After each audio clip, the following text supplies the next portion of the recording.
They will strive. We will strive. They will thrive. We will thrive. They will rise. Yes, we will. Elevating futures. When we're elevating futures. Futures, yeah. My guest today is John Baldoni, who has dedicated his life to helping others unlock their leadership potential. John isn't just another leadership guru. He's a passionate educator who believes in the power of purpose and grace to transform individuals and organizations. Drawing from his rich experiences coaching executives and speaking to diverse audiences around the globe, John brings us stories that not only inspire, but offer practical wisdom we can use right away. John, welcome to the podcast. Well, thank you, Dr. Tracee. What a warm, warm welcome. I'm going to bottle that up and share with my wife. I appreciate it. Well, as I said, we're glad to have you here, and we just want to get started talking about how you got here. How did you become an educator for leaders? Well, that's a good question. And I want to backtrack just a little bit. What we know about leadership today is actually relatively new. And the sense of leadership, I hate to say this, has become a fad, but it's a good fad. I went to, St. John's High School in Toledo, Ohio, where you're based. I was taught by the great Jesuits. I don't recall ever hearing the word leadership.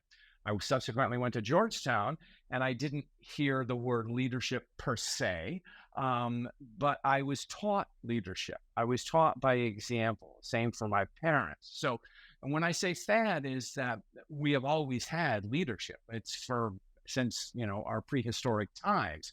But the way we frame it now and study it and speak about it, and particularly in organizations, it's a relatively new thing, but it's a great thing. So my original career was in marketing communications. I became a speechwriter, and I went back to school in the mid-90s and explored topics of organizational behavior and leadership and things like that. And I crossed the Rubicon because I was asked to write speeches about leadership. And I said to myself, hey, I want to be saying that. Well, that's crossing the Rubicon because the hallmark of a good speechwriter is anonymity. So I wanted to be the one on the stage. But it taught me a lot because as a young person, I had an up close and personal view of what leadership is all about because I work with senior leaders, senior executives, crafting messages for them. So then I started writing and became certified as a coach and all of those other things. So what I do now as an executive coach and communications coach as well, and speaker and author, is a second career for me. Okay. Well, tell me this. What has contributed to your focus on grace and responsivity when working with our team members and our supporting team members particularly? And has this focus always been a part of your philosophy? No, it hasn't. And it's an interesting thing because I started writing about communications because that's what I knew. And then I just began to study the topics of purpose and evolved to that. So, and I've written quite a number of books, but the early books were kind of, in a way, recipe books, which were good. They did well. People gave them practical and tactical knowledge. But I went through kind of a change and I looked at our culture, the way we are, and the civil discourse, which isn't civil anymore. And I thought I could write a screed about how bad things are, but who cares? So I flipped it. And in a way, unknowing to me, I really went back to my roots because my parents were both people of grace. They lived for others, certainly their family, and my sisters and I were the beneficiaries of that. But my mother was very active in ecumenical affairs and the community. She was a local mayor, little town of Perrysburg, Ohio. My father was a family practitioner, put his patients first, loved the art of medicine as well as the science of it, of course. And then, of course, the Jesuits. And I learned how to, what the power of grace. And grace, as is said, is that it's given to us without strings, but it's what we do with it and put it into action for others and for ourselves too. So. Okay. And, again, grace is something that, working in the religious space has been common for a long, long, long time. But it seems like probably in the past 5 to 10 years, we've seen this word of grace pick up more traction in the professional realm. And so, it's always nice when those values we're raised with finally start to resonate. It kind of gives us some validation, right? Yeah, I'm glad that you mentioned that because I have written 3 books on the topic of grace. And when I published my first one in 2019, I think I was about the only person from the secular world to write about grace within leadership. And grace by its nature, many of us learn it through our faith-based tradition, but grace is is part of the human condition. It goes back to our DNA of wanting to take care of other people. And it's also evident in every faith you can think of, but also, it's the fundamental concept of human relations. So showing our better, or as Lincoln would have said, the better angels of our nature. And so I'm glad now. And this brought me to bring my third book, which is called Grace Under Pressure. And that's a concept that many people have heard and originally came from Hemingway, who wrote it in a letter to Dorothy Parker, a fellow author. And that was discovered by Ted Schlesinger when he was writing the Profiles in Courage with John Kennedy in the late 1950s. And what both Hemingway and Kennedy meant by grace under pressure was the courage of keeping it together when things are falling apart. But I have expanded that thought to ingratiate what grace is. And I like to think is that grace, bottom line, comes down to the courage that you do, but also candor, conviction. Ultimately, it comes down to connection, one-on-one or one to a community. And that leads to what I think we're all striving for in any kind of format, and that is community. We all want to belong to something greater than ourselves, to contribute to it. And grace plays a role in that, in fostering community. And so that's a theme that I have been exploring for a while now. Well, let me ask you this. When we work in organizations, when we lead organizations, we have individuals who have differing definitions of what grace might mean. So, for our listeners, can you address how you balance the concept of grace with accountability in the leadership space? That's a very good question. And I'm glad you mentioned that. Grace, I define as the catalyst for the greater good. So doing it for others to help others. Inherent in that, I think, is a good point that you mentioned, accountability. Because a leader will lose credibility in an instant when they step away from owning the problems. And people tend to say, well, wait a minute, and this is where organizations get in trouble. And when things go wrong, when they see their executives pointing fingers downward instead of sideways or at themselves, but they still get a big pay bonus. And then, that erodes trust immediately. So grace fosters trust, but accountability is so important. And because without accountability, leadership is really worthless. It's just words, if you don't stand up for what you do. And here's the key point. When things go wrong, a good leader will own it. And now that doesn't mean they created the problem, but they are responsible for it. A good friend of mine who was a retired U.S. Army general used to say, it's all your fault. So in other words, own it and address it. And make it happen. And when you deflect accountability, you erode a sense of trust. And sadly, we have a political system now that rewards the deflection and the denial and the denigration of accountability and individual responsibility. That is very helpful, very, very helpful, um, in helping leaders understand that there has to be a reciprocal um, circle in a sense of accountability. And it's not that we don't use it, but it's how we use it, and making sure that accountability goes in every direction. And yes, it definitely is easier for a supporting team member to accept their own accountability when everyone at the table is accepting at the same time. So thank you for that. Well, Dr. Tracee, you made a key point. You used the word reciprocal. And so while we always hold our leaders accountable, we as employees, we as followers, we as members of the community must also hold ourselves accountable. So if I make a mistake, I'm going to own it, even if I'm not the leader. And so when I do that, that makes me more of a stand-up person, if you want to say something like that. But so accountability is a 360 process. We're all in it. Absolutely. And as we continue to talk about accountability, it leads me to think about the phases of leadership. And I'm not the leader at 46 years old that I'll be at 66 years old or that I was at 36 years old.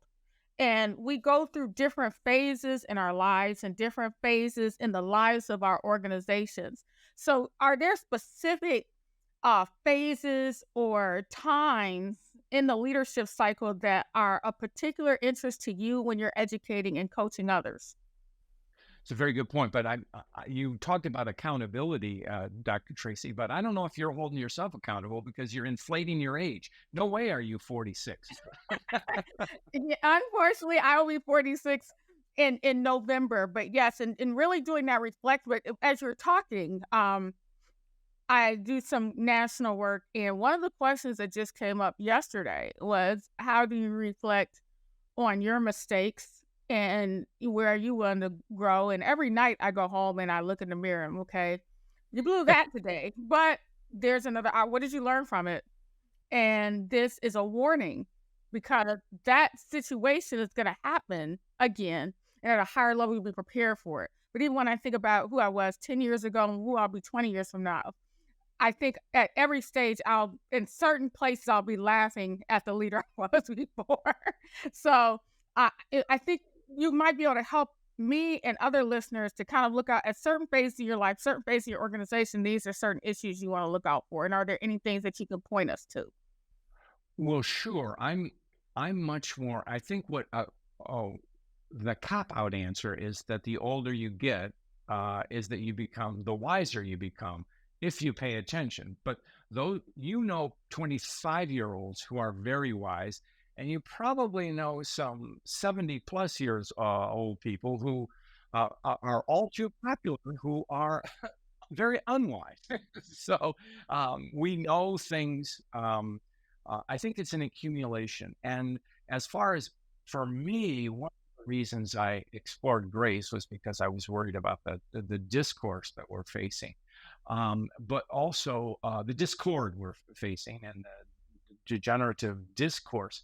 Um, and so I shifted to focus on grace. And I'll be honest with you, as a career move, it wasn't a great business move, but it was something I needed to do. And so I'm very proud of that fact. And so what I knew about leadership at when I first started writing, it has evolved because I've written about it, but also I have learned at the feet of masters, people who've coached me. And I had a book called The Leader's Pocket Guide, which is a compendium of techniques, tools, and tips about how to leading yourself, leading peers, leading an organization.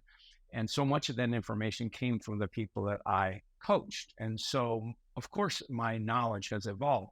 Now, I'm in my semi-retirement years. And so, and I still have something to contribute, but my perspective is different. And so my role is different. And so I want to be more in the mode of helping others, giving back. And that's what I try to do with my colleagues and my show and things like that, shine a light on the work of others to help us all grow together. So I didn't have that attitude when I was 40 or 45. So, that's something you grow into. Agreed. Absolutely agreed. And that's my story too. I think coming from the nonprofit arena, which is extremely saturated, and being a startup nonprofit, being heard was very, very important. Getting in the door was very, very important. And so that was one of the themes that I actually shared with that group, is that now that we've knocked down enough doors and made enough noise, how do we use the opportunities we have to improve the life outcomes of the individuals of this community? And then how do we create opportunities for future leaders to stand on our shoulders? So that has been my story, and I appreciate that validation.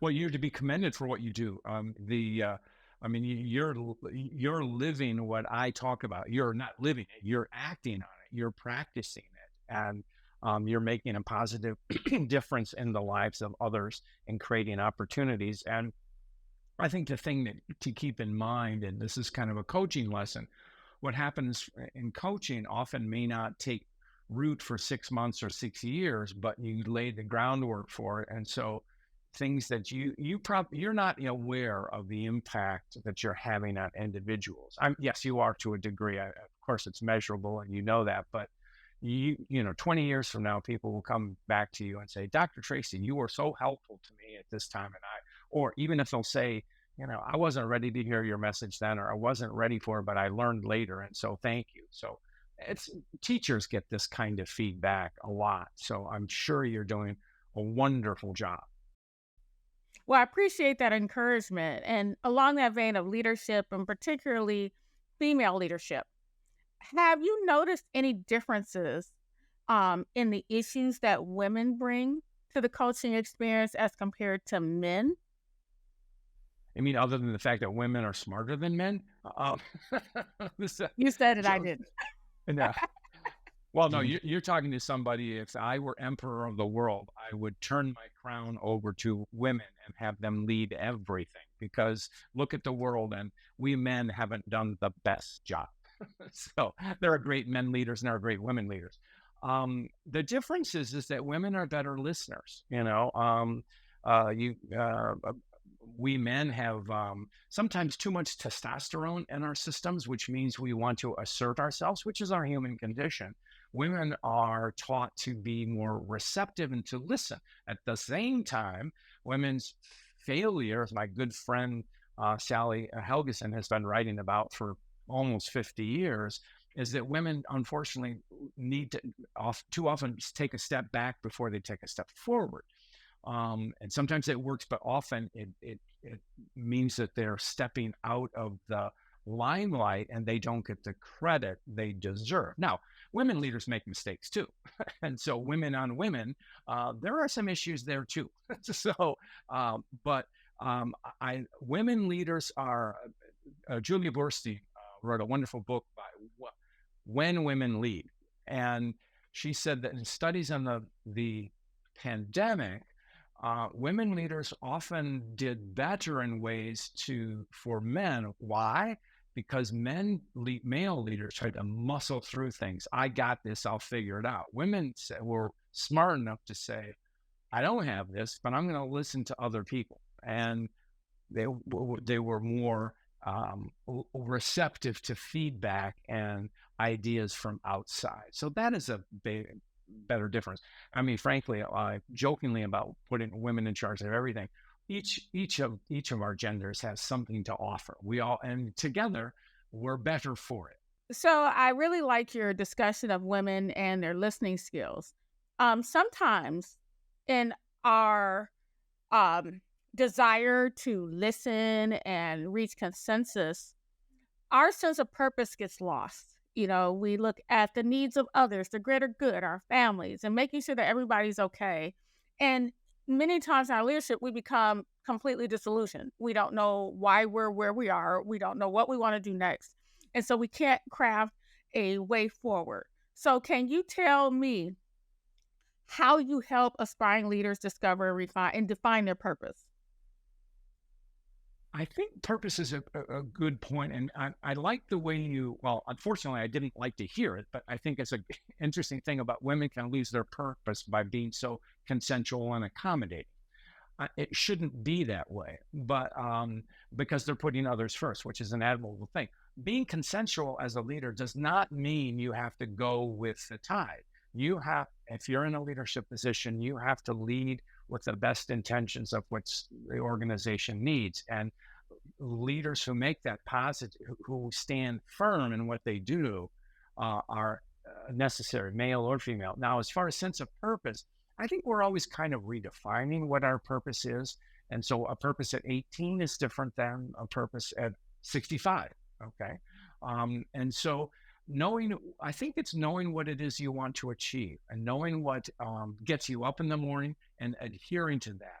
And as you said, if you're lost become overwhelmed by the situation around you, this is where your technique of reflecting every evening, where am I, what am I doing, is important. There's a mantra I learned from a book called Hope is Not a Method. And it focused on a combat example from Vietnam, where a colonel was under I'm forgetting his name, sorry, but it was under intense. It was a 36-hour firefight, and during the firefight, he was seen to retreat from the action momentarily to go through this sort of what is he doing? But what he was doing was an active reflective process. He was saying, what is happening? What's not happening? And what do I do to influence the action? Now, that's action as in combat or a kinetic situation. I have changed this a bit to say, what's happening? What's not happening? What can I do to influence the outcome? And you can do it as a reflective exercise for myself, but you can also do it as a team exercise. And when you do that, or a staff meeting exercise, it's easy to figure out what's happening, but it's not so easy to figure out what's not happening. And that what not happening means you see disengagement. You see things not going the way they should. And you need to shine a light on that or illuminate that so people can see it. And then you go, well, what do I as the leader do?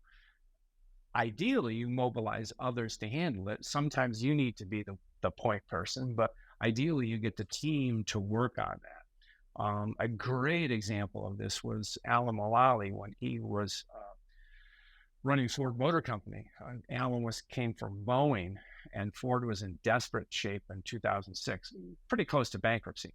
And he helped turn the ship around. The way he did it was getting people to focus on the real issues and work together and to figure out what's going on and how they could solve things collaboratively. And that led to the renaissance of the firm, which is still going strong today. So I have a question. I get this question a lot, particularly from women who work in toxic work environments. Oftentimes we call these work environments snake pits, and they are trying to move to the next level of leadership. How do you advise leaders or aspiring leaders to navigate snake pits? It's a good question. Well, understand in some instances it's not possible. The political situation is against them. In other words, it's an old boy or old girl network, and you're never going to crack it. So you need to look someplace else. If it's not toxic, the way you do it is to do your job the best you can, be seen as a team player, demonstrate initiative, volunteer, and I don't mean work for free, but take on new assignments as it makes sense, and then trumpet the work of your team. Talk about the work, what the work was done.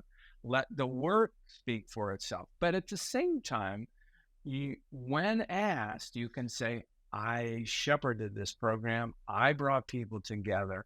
And it's not easy. It is not easy. But and sometimes it's impossible.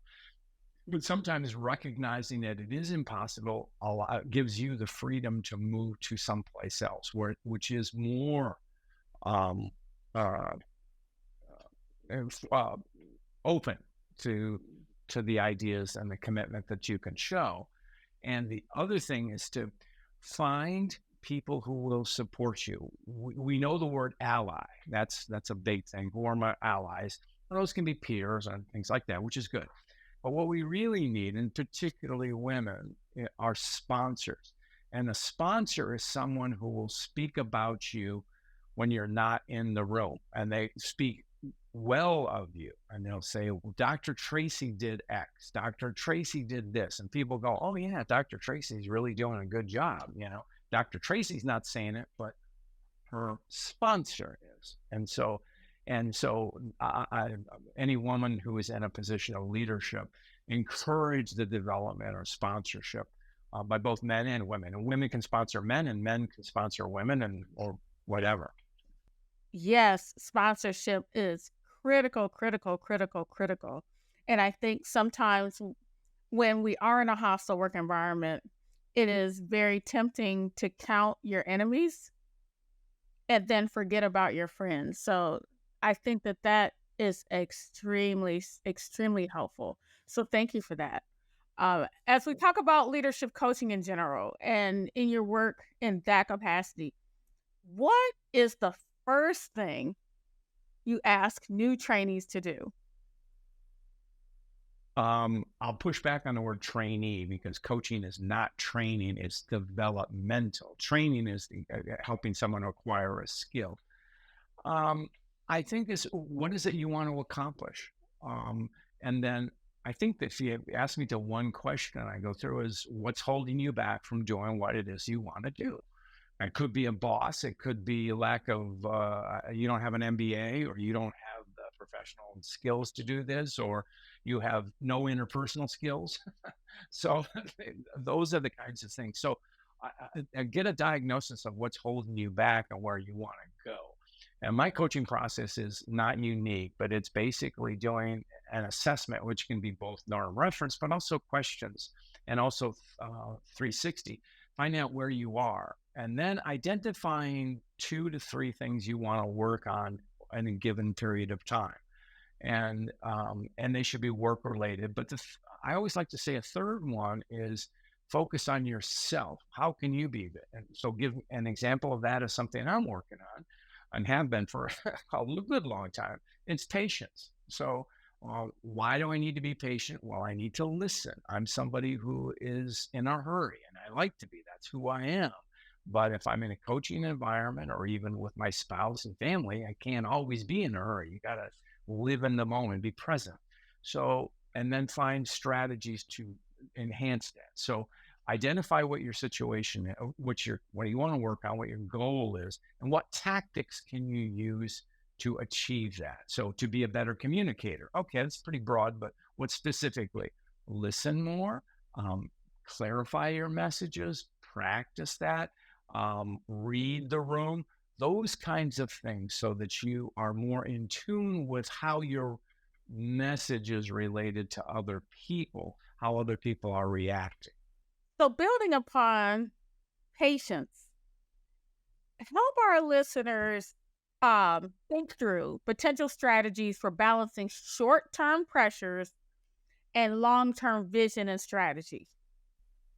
Well, short-term pressures, a good friend of mine, Donald Altman, who's written extensively on the topic of mindfulness, and he's been doing it for longer than anybody I know, for more than 2 decades. It's being mindful. So what does mindfulness mean? Well, it means being aware of what's around you, what's happening. And Donald also talks about the pause. When things get stressful, take a break. Just step away from your cubicle, walk outside, take a walk.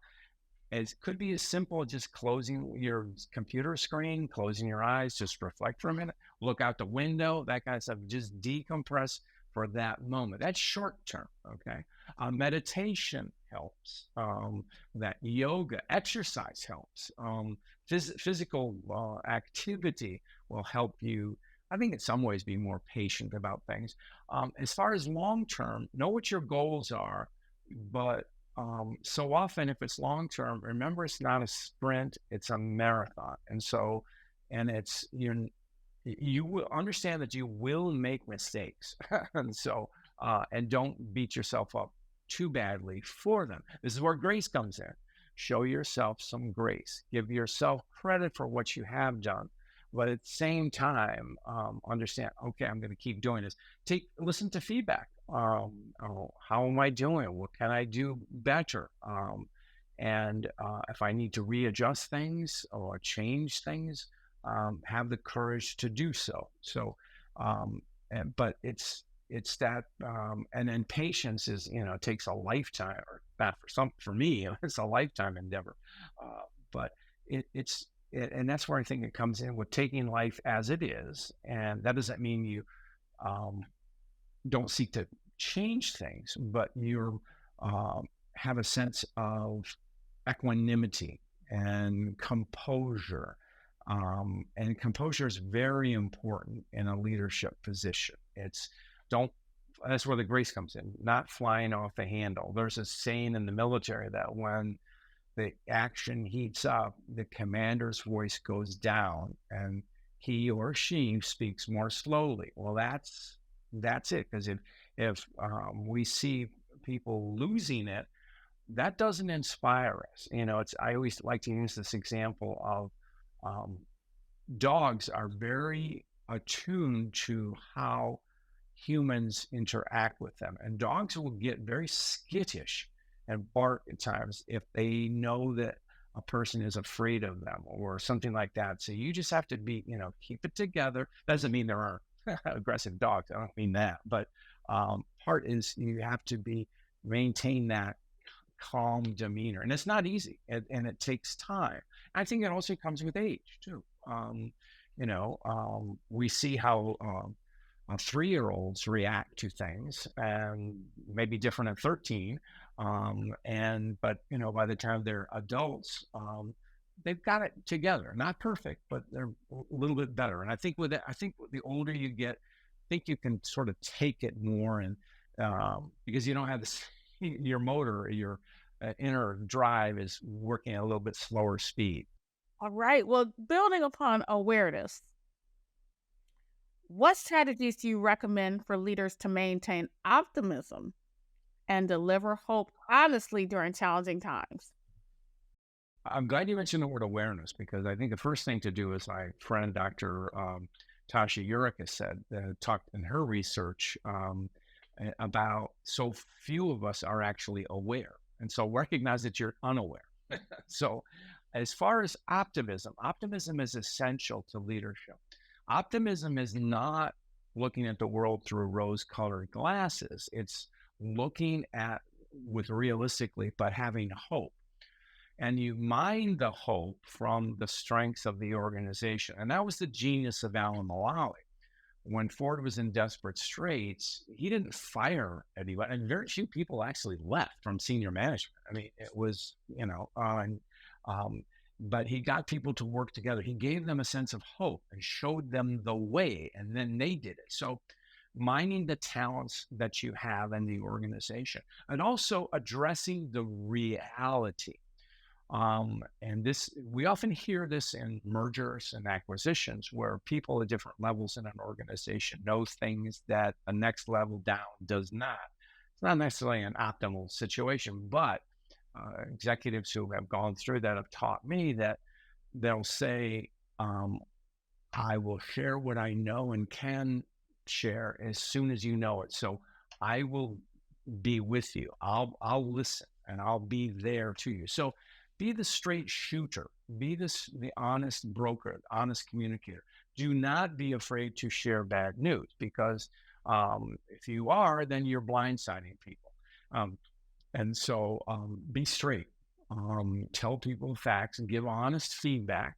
But look on the bright side and do what you can do to improve the situation. Now, some situations, so for example, if it's an organization which isn't going to make it financially, well, then, be honest and say, hey, we're not doing it.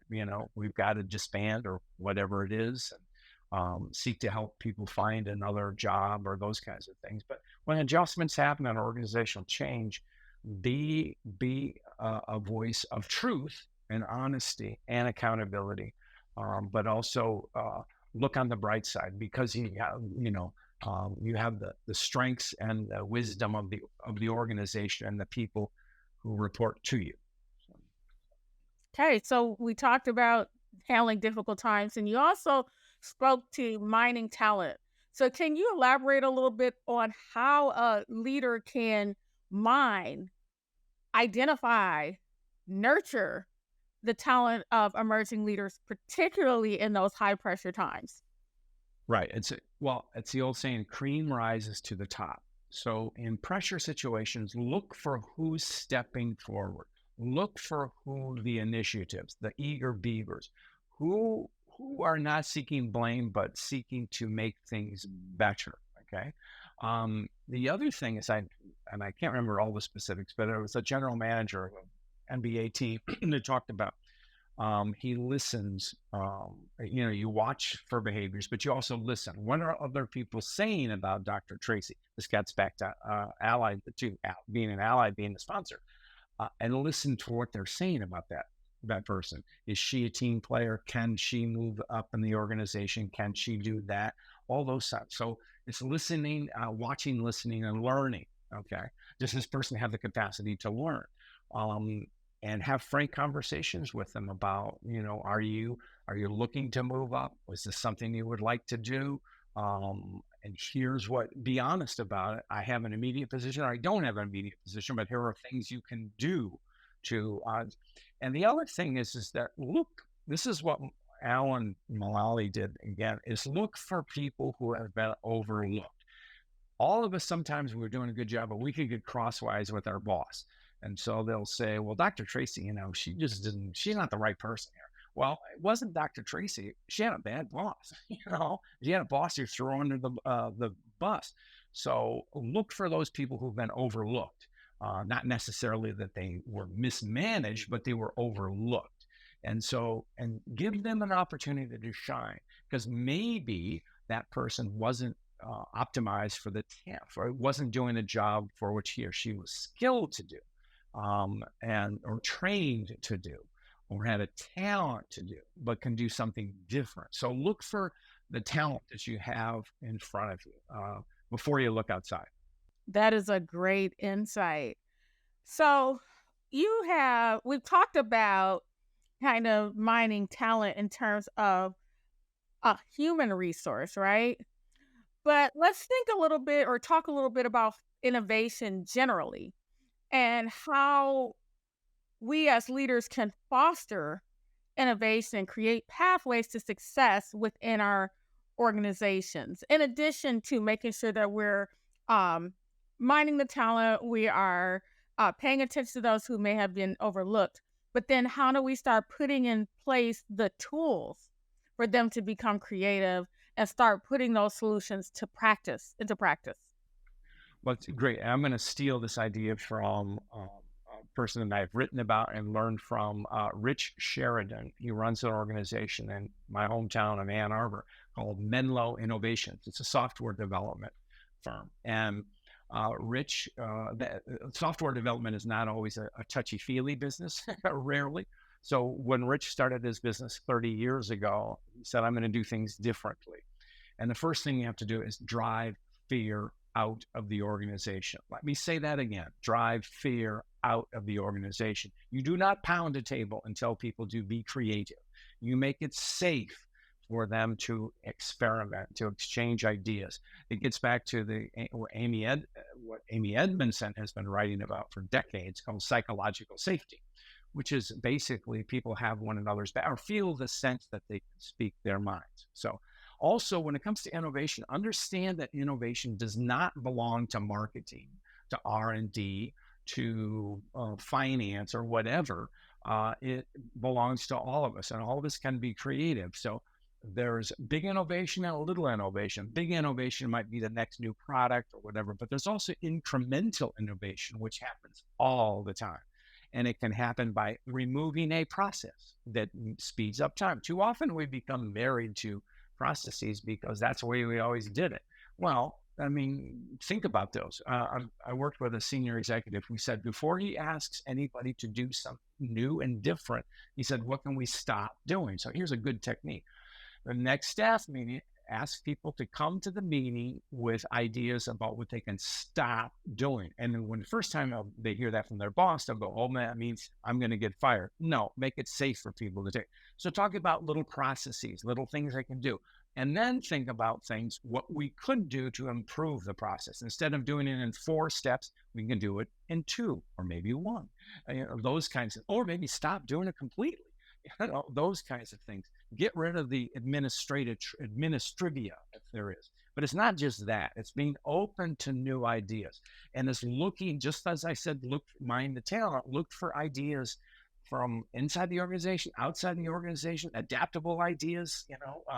The automotive industry modeled itself in its sales training from the dealerships by looking at what how hotels treated their people as guests. The Disney company, they're not customers, they're guests, that type of thing. So the hospitals have done the same kind of things. They're looking for ideas from different organizations, cross-pollinate all those ideas. So, and understand the concept, all of us can be creative if we're allowed to be creative. But also, and that fosters, what is innovation? In my opinion, it's applied creativity. Putting those ideas into product and processes. Okay. Well, let's talk about your presentation, Lead with Purpose. You talk about how to create a legacy with emerging leaders.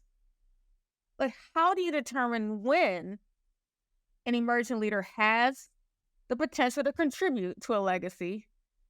And how do you determine when that leader is actually ready to start contributing to that legacy? Well, that's a good question. And that's usually, it's look at what they're doing. What do people say about them? What's their track record? How do they respond in moments of crisis? There's a great story I have. Very famous film director, Marty Ritt, was casting the movie Norma Ray. Now, I'm dating myself because that was a new movie 40 years ago. But in that movie, it was Sally Field played Norma Ray, who was a union worker, union organizer, who stood up against mismanagement, if you will. At that time, 40 plus years ago, Sally Field was reviewed as light entertainment ingenue.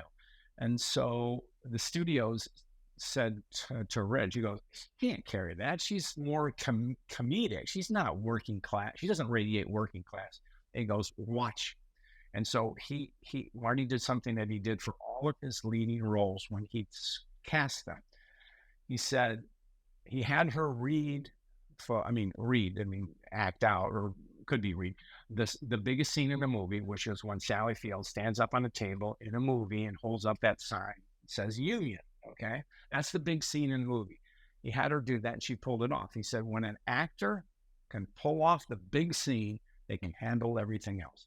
And so that's something you give to others. Can this person handle the big moments? Because it's the big moments is when leadership really matters. And because the leaders who are doing everything really end up doing nothing. They're just, they're administrators, and we need administrators, don't get me wrong. But you need a leader to step forward in moments of crisis. Can they handle that big moment? And if you feel they can, then that's what it is. And so talk about those kinds of things. So that's a big test. Can that person handle the crisis? I mean, that's really what we do when we elect our, certainly for president or something. Can that person handle the big challenge, the big crisis? That is amazing. That is amazing and extremely helpful to me as a leader too. As I think being a co-founder of an organization and putting together sustainability plans, we're wrestling with those questions now. And so focusing in on how people perform under pressure is a great starting place. So thank you for that. So let's talk about your book, Grace Under Pressure. And you talk about preparing for what's next. How can leaders effectively capitalize on crises, as we talked about, future growth? That's a good question. The old cliche is never let a good crisis go to waste. So, what do you learn about yourself in times of crisis? You learn about people that step forward, and you learn about people that step back. You learn about the training that you have. You learn about lessons learned. In the military, they have this tradition that goes back to the Civil War, after action reviews. So, what went right, what went wrong? And so many leaders that I've worked with implement that in their organization. So when big projects come to a conclusion, they go, what did we do right? And don't overlook what went right. It's not just what went wrong. It's what went right too. And who made the difference? Those are the things you do. So preparing for the future. The other thing is to keep your antenna out. Look outside your organization. What are the trends? None of us will ever, we didn't see the pandemic coming. That was a black swan event, really. But do we have the systems to do it? And I used to do when I started getting back on stage after COVID, I would have everybody stand up and clap, not only because I could get a free standing ovation and tell my speakers bureau that I got one, but in reality, say, give yourself a big hand for powering through this pandemic. And we saw who stepped forward. We saw those people who made it happen. And it was people on the ground, and it was leaders that did that. So that's what you learn about it too. And so be prepared. Understand that you don't know everything and won't know everything.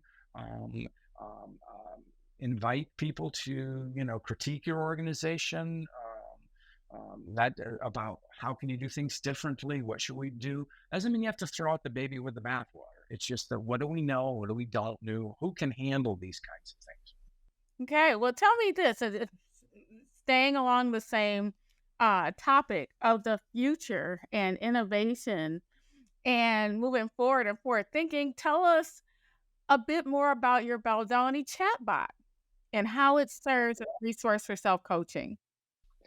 Well, the story of that is I'm a member of 100 Coaches, which was founded by Marshall Goldsmith. And it's a collection of thought leaders in many different sectors, very much coaching too, human development, HR, business executives, business leaders, and great people like Al Mulally are in there.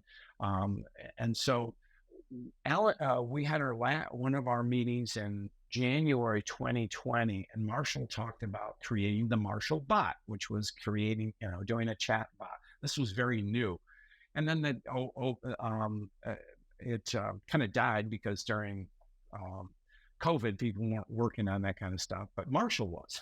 And so then he announced, I think it was last year, that he was back at it. And I thought, I got a lot of stuff. I've written 16 books, 1,000 articles, countless interviews, all this stuff. How about I take my stuff and put it in an accessible format, which is the chatbot? You ask a question. I call it management question, leadership answers to management questions. You just type in there, how can I deal with conflict in my organization? How do I demonstrate leadership presence? All those types of things. So it becomes this a generative tool that is smarter than me, as Marshall always likes to say. My particular bot, by design, is not the same as ChatGPT, which pulls from the universal internet. This is just my material. So call it ego, call it whatever, but it's just my material. What did I say about it? And it comes up with some pretty great ideas. So you didn't even need to have me on the air. You could have asked all these questions to the chatbot. So, anyway, and then people can go, and so it is free. It's on my website. Go johnbaldoni.com. There's a little blue dot and ask away. You may not get the answer that you want.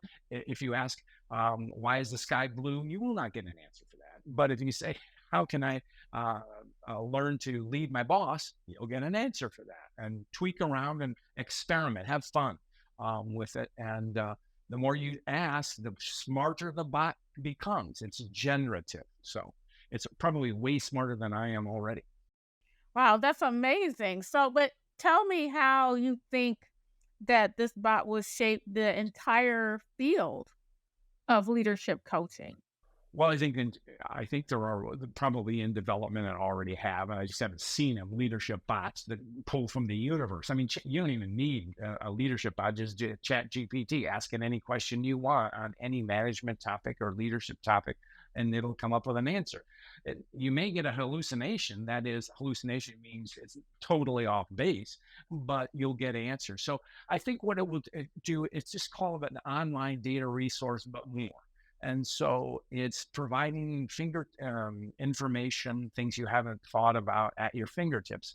What my colleagues use bots for is for generative ideas, suggestive ideas. Can you do an outline? You can ask my chatbot. Can you give me an outline for write a outline for a workshop on communications? Give me an outline for a speech on conflict, those kinds of things. It'll come up with some stuff, and then you can take that and build it out yourself, make it yourself. So it becomes a thought starter for you.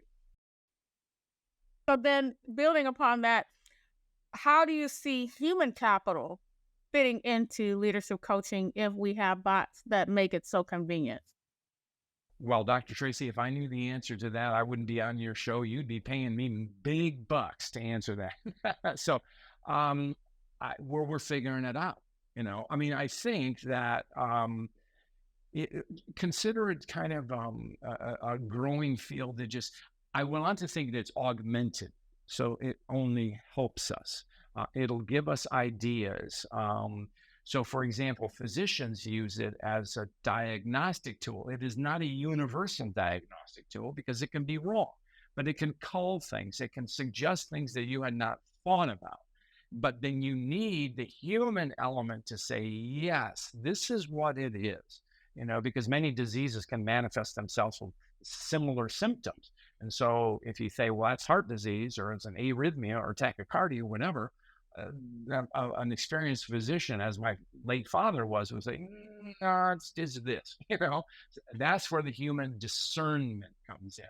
But that'll probably be, that's where we are right now. Who knows what it's going to be in a few years from now. So. And knowing how to ask the right questions, right? And under which conditions these responses apply.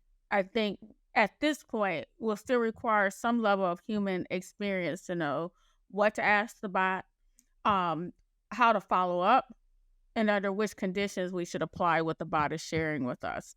So, yeah, I'm glad that we can still get you to talk and we don't have to pay those big dollars, but we're going to need you for a while, I think. Oh, thank you. All right, so let's segue into the arts. I am a musician and a songwriter myself. And I've had to make the case for why that creativity was valuable in a nonprofit space and have had to address questions related to how my artistic ability could impact my professional brand. And so I understand that you are not only a piano player, but a poet. So what advice would you give to leaders about the importance of creativity and self-expression in their leadership roles? Yeah, I think that's a good question. I think it gets back to the innovation. Basically, I interviewed there's a wonderful songwriter from Nashville, Emily Falvey.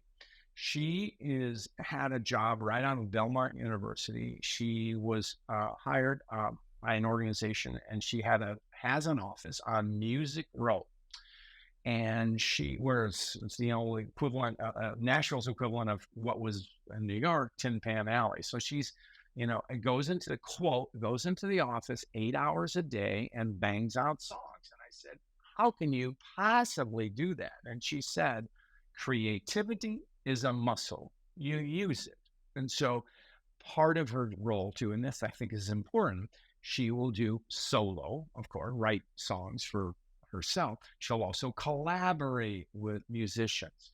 And so, or maybe do arrangements and things. So you're building out from just the solo activity, but to working with others. So it becomes like, jazz or sport. We know the analogy of basketball. It's that fluid sport where the ball is passed around. It's what you do in space without the ball. It puts you in a position to do that.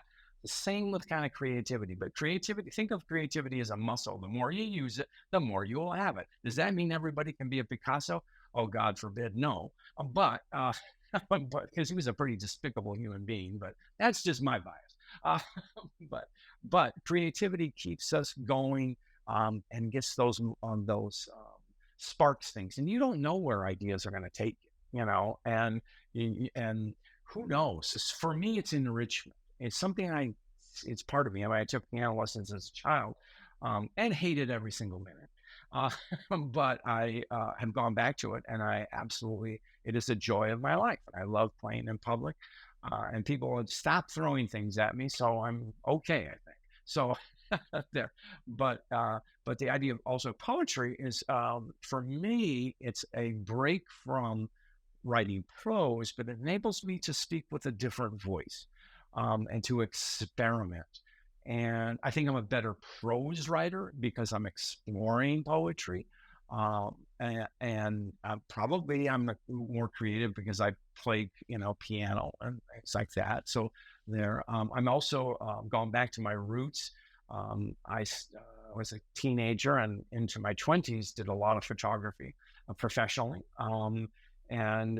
So now I don't have a camera, but I have an iPhone, and I've got some great pictures, not just of my grandkids, but all kinds of things. And so all of that stuff is generative to me. It just makes me a more rounded person. Does it make me a better coach? I don't know, but it makes me, and I will tell you one thing, it offers me satisfaction. And if I have that satisfaction, then I bring more of myself, and I'm perhaps more generative, and become a better writer, better coach, whatever I do.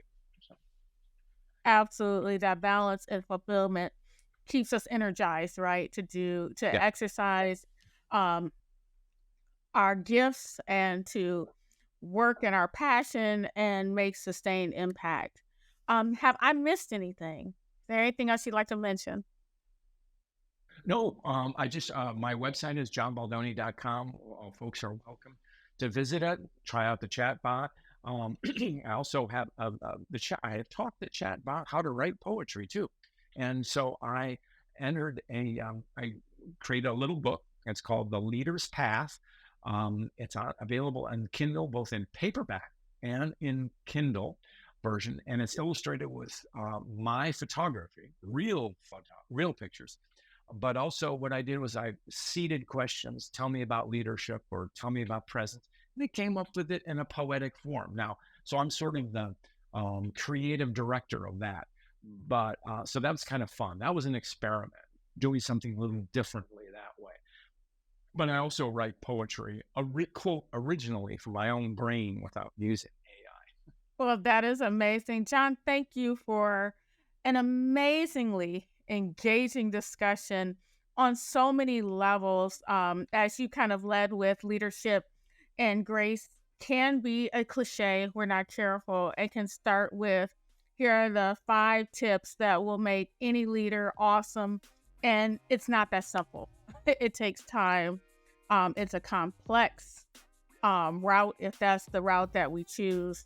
And it's not easy, but with maturation and the right sponsors and people like you guiding us, then we all stand to do much better than we would have done alone. So thank you for your time. And this was great. Well, this was great. Thank you for a great conversation. So I'm glad you found this in our enriching, because I did. And that's because you asked terrific questions, and you know how to ask follow-up, and you know how to bring out the best in your guests. So thank you, Dr. Tracee. Well, thank you, and my pleasure. Take good care. When you show us what we can be, give us the tools to succeed. They will strive, they will thrive.